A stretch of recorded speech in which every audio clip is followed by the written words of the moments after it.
Generation Z takes office. Japan's newest politicians are young, diverse, and online.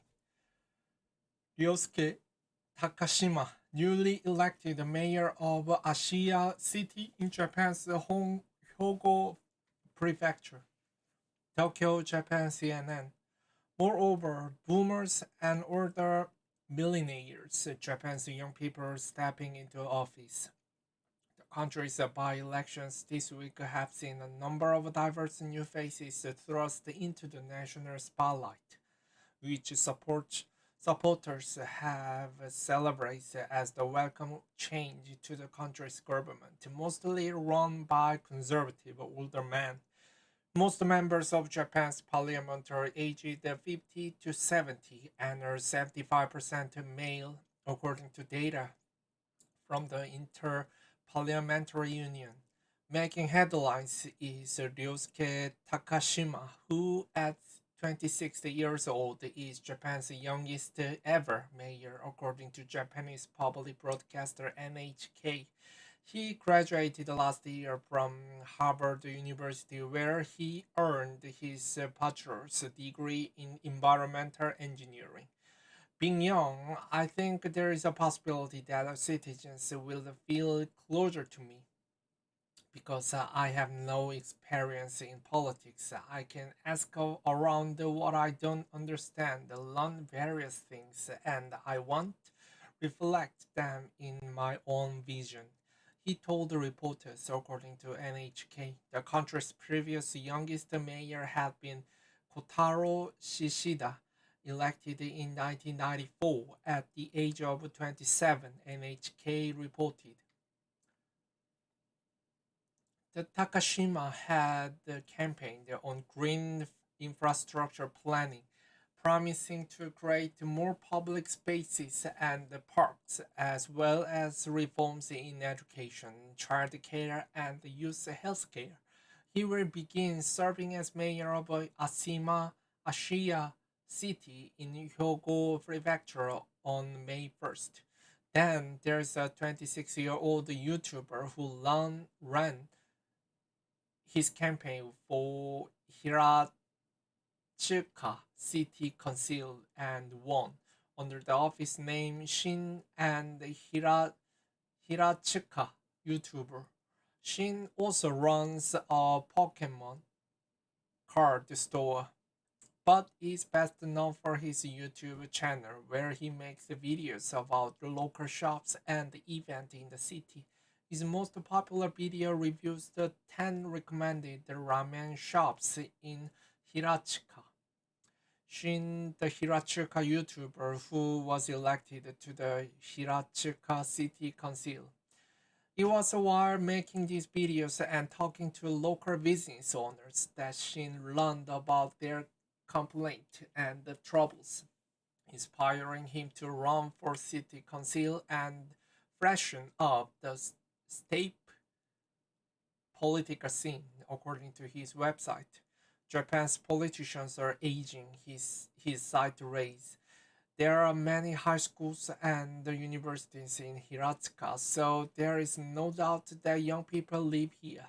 As a single father of the young-year-old son, he focused on childcare issues during his campaigns, highlighting the need for greater support for parents and work-life balance, as well as supporting the elderly as Japan's population rapidly ages and its workforce shrinks.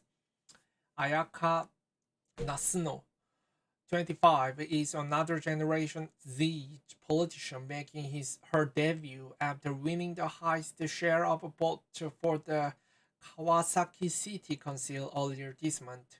After being built as a child, Nasuno decided to create her own community by organizing a local trash cleanup effort, which is how she began working with the constituent and local resources, according to her website and multiple social media accounts.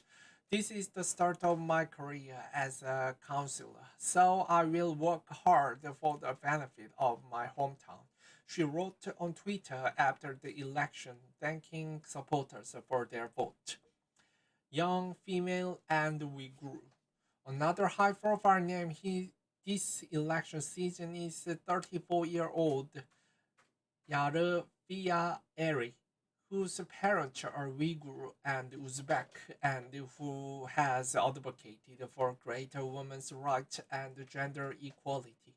With her election to Japan's lower house, Eri is the first woman of Uyghur descent to be elected to any parliament in the world, according to the World Uyghur Congress, which called her victory significant for the Uyghur Japanese community and the global Uyghur diaspora.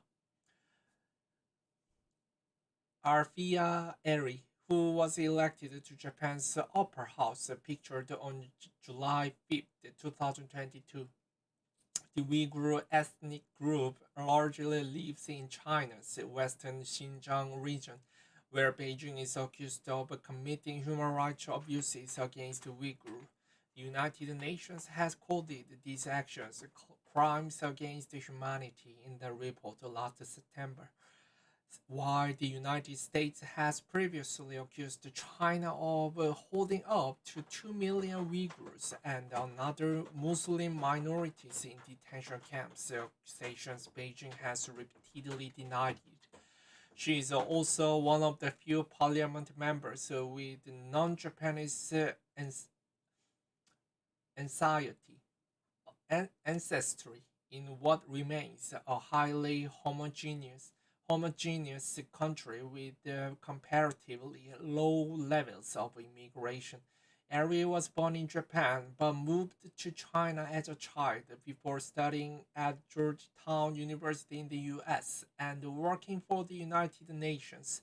She researched Uyghur issues during her studies abroad, according to her official website, with one blog post decrying the unspeakable, tragic oppression and human rights violation taking place against the Uyghurs. She has also turned the spotlight to Japan's male dominated politics and society, highlighting issues such as the gender wage gap, the unequal burden of housework and childcare on women, and the need for men to take more active roles in child rearing. Her election as the 33-year-old working woman would send a message to the world that Japan is going to move forward, she wrote on her blog last year.